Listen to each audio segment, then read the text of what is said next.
Hello, guys. My name is Mohammad Aleem, and today is 9th June 2018, and the time is 8:28 in the morning as per IST. All right, so today I've come up with live video. I'm doing this for the first time, so I'm really excited. So I would be discussing about the tips and tricks and how to do well in terms of IELTS writing. I remember I had rolled across URL which had a form, which has a form, and I had said that I would be coming live very often, probably once in a week, in order to respond to the questions that you might have. So I've received few responses, and a few of the responses that I've received were from India and from US as well, wherein they have asked me about writing. Guys, before I get started with responding to these questions, which has been posed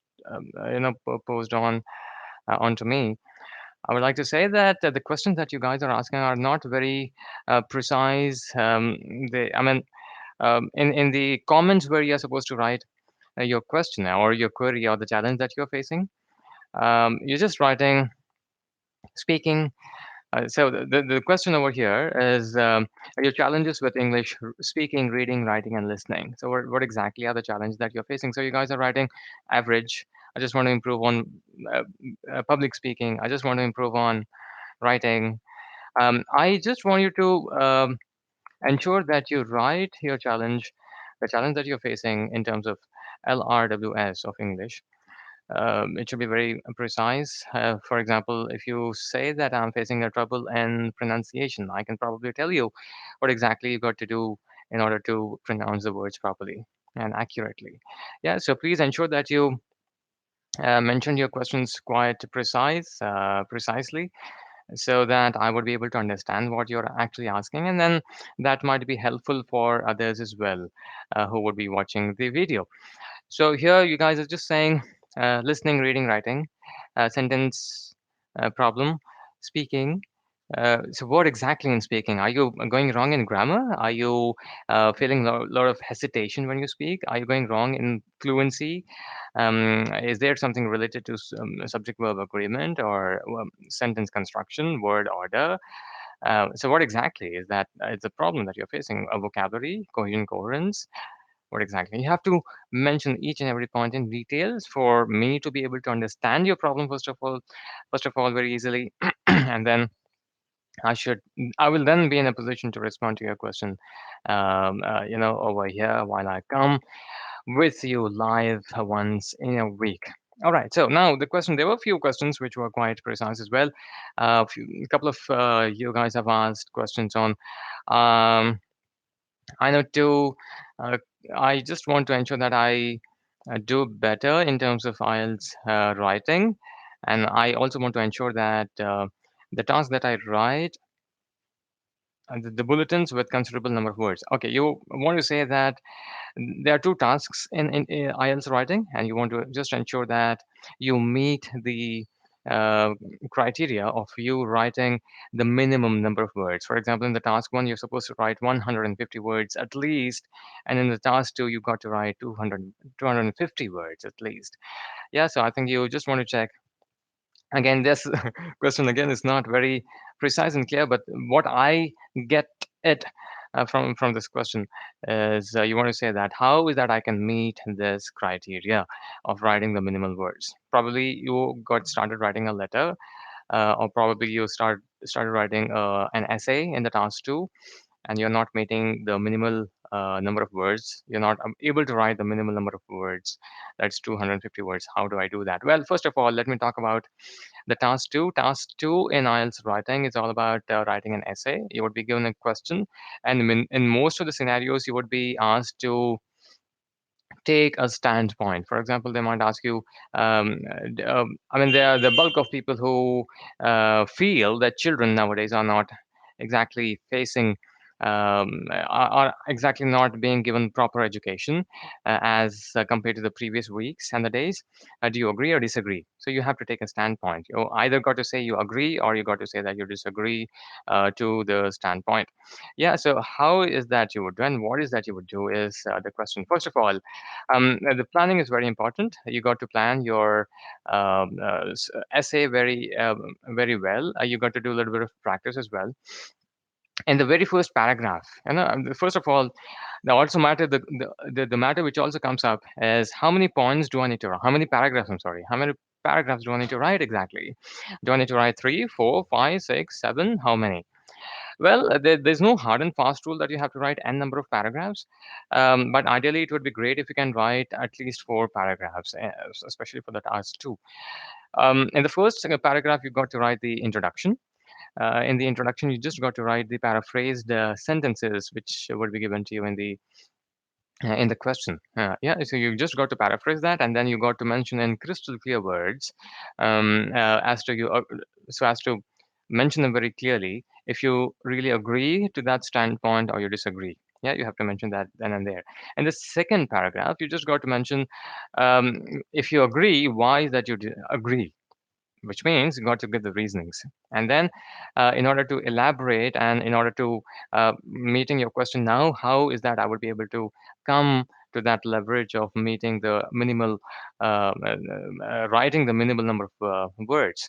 So here also give the examples because if you just take a look at the question, which would be given to you by IELTS, it says give reasonings as well as examples. So what people do is they mention their notion if they agree or disagree, and then they just give the reasonings, the philosophical reasoning. Okay, I just don't want you to give the philosophical answers because those are nothing but the reasonings. But at the end of the day, you also got to write the examples. So probably it is. That you are missing in terms of writing the examples. So please ensure that you write the example, and your example should be very practical. Use the words like I, my father, my brother, for example.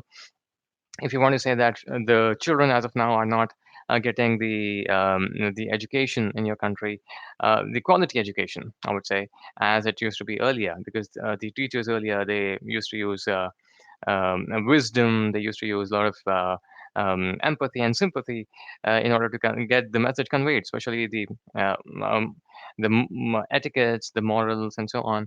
If you're talking about that, yeah. So give examples. Talk about. Compare, people from how people used to teach and exist early and what they're doing. Don't just say philosophically. Give examples. You use the names. Use the also the pronouns like I myself have been to the schools, different schools, and I've seen people doing this. I've seen teachers doing that. It's not to criticize them, but this just to mention what is that you're saying. And at the end of the day, guys, please remember that whatever you write in IELTS, the facts do not matter. For example, what I actually mean to say is, even if you be fictional, and that's still okay. No one is going to come back and see if I write something. Nobody is going to come back and see whatever I've done it. For example, I said that I've myself been to the schools and I've seen this happening, which is not proper, and that's why I believe that the children are not getting a quality education. For example, I didn't happen to go, but I just wrote it there. So it's no sin. It's nothing because at the end of the day, what British Council or Cambridge or IDP wants to check from you and from your writing is that have you used English as a tool properly or not? Yeah. So that's the actual notion that they want to just confirm. They're not going to come back and see and do a little bit of what do you call cross checking or background checking that you actually have been to that school, which school have you been to, and so on. Obviously, yeah. So you can. I wouldn't say bluff, but I would just say you can become fictional. You can use something which you haven't done just to ensure that you meet um, uh, they meet in the sense you respond to the question as it should be responded, right? So please ensure that you use reasoning as well as the giving the examples. Yeah, give one example. Give, if you think that you have written very precisely, use and give second example as well in the same paragraph. So this is the second paragraph that I'm talking about. In the third paragraph, you also got to mention that notion, that part of the question which is the notion which you do not actually agree upon. Yeah, for example, the second point is that there are other people who believe. The question was, um, a few people believe that the students as of now are not getting quality education as they used to get in the previous decades. Yeah, what do you think? So you said you agreed to it. So um, uh, in the first what do you call the paragraph, you had mentioned the paraphrase and you gave an introduction and you mentioned if you agree or disagree. And then in the second paragraph, you mentioned about your notion, you gave the reasoning, and then you also gave the examples, a couple of examples. In the third paragraph, you have to mention that notion which is not yours, which is not your standpoint. Yeah.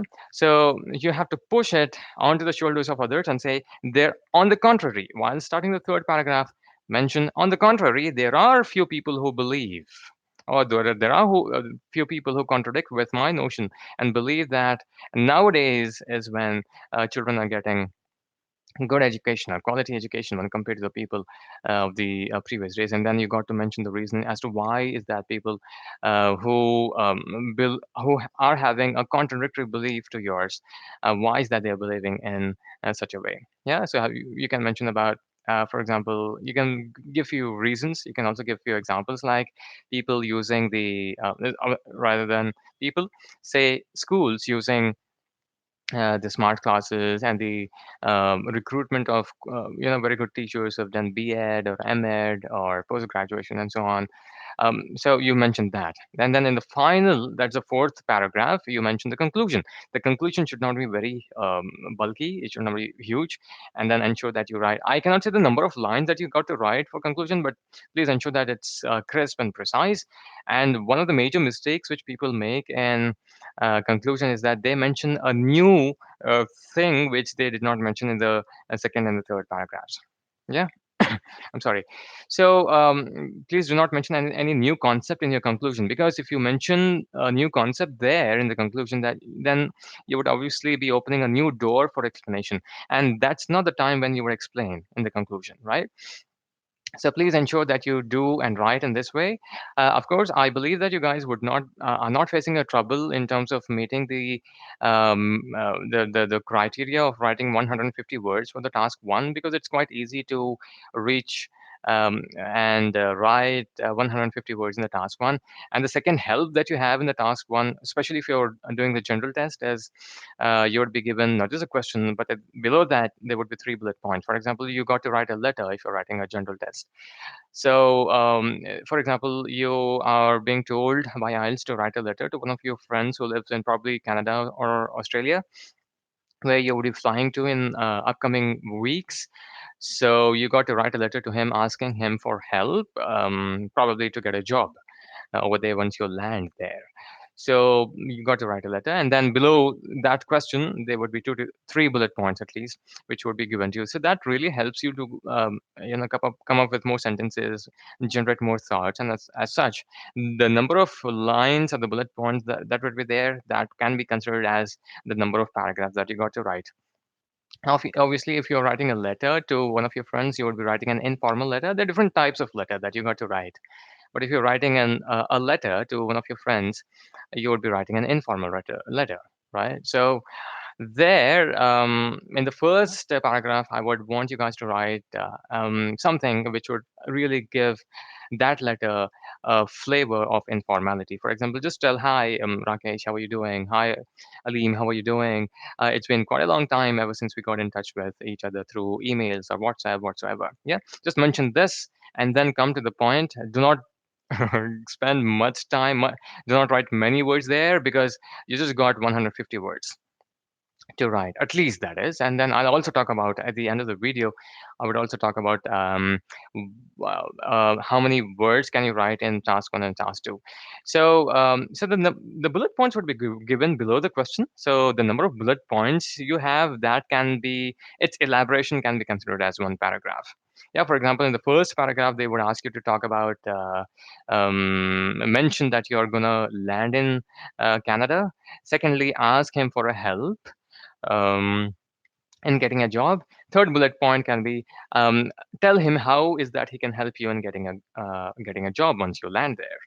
So the way in which you would be changing the what do you call paragraphs is when you would change the subtopic. So they have given you three subtopics in the form of three bullet points. So four paragraphs are here for you directly. So I don't think there would be any trouble for you. But just in case if you have any trouble, do write to me at office at englishly.info. That's my email ID, official email ID.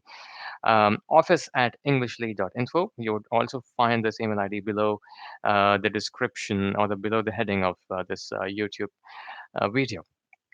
All right, do get in touch with me. But if you have any questions with regards to the writing task one, and before I conclude, I just wanted to say that how many number of people ask me the number of words that they got to write in task one and task two, because in the question paper booklet it says you have to write at least 150. That word at least would be there. It printed every time at least 150 words for general or academic task one, and at least 250 words for general or academic task two. So when they say at least, what could be the maximum number of words that we can write? So the answer is that you can give yourself a buffer of 30 words extra. For example, in the first task, you can write 30 words more than what they've mentioned. That is 150 plus 30 is 180. Similarly, goes with um, uh, the task two. You got to write between 250 to 280 words. Yeah, not more than. There would be a few people that you would find in the market who would say, no, it's okay if you write 320 words for task two and 230 words for task one and 200 words for task one and so on. But just don't go for that. Don't take that risk.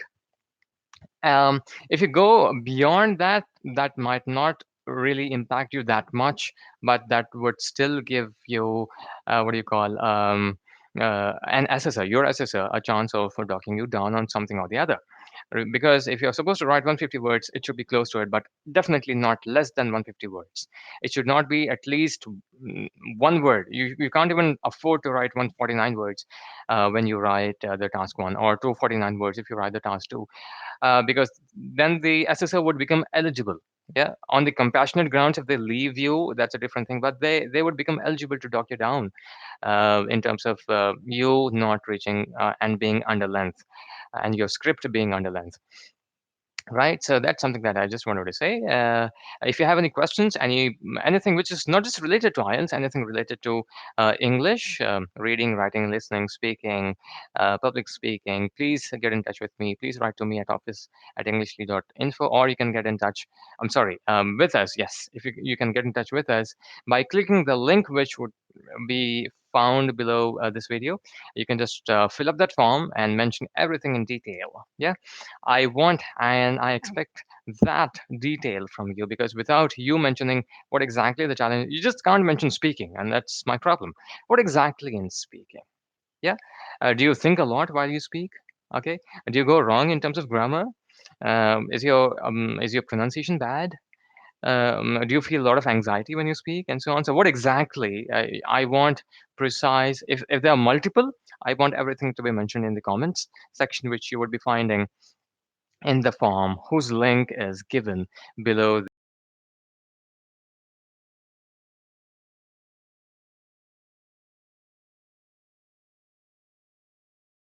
questions to be posted on to me by you guys. Till then, take great care of yourself. Bye bye.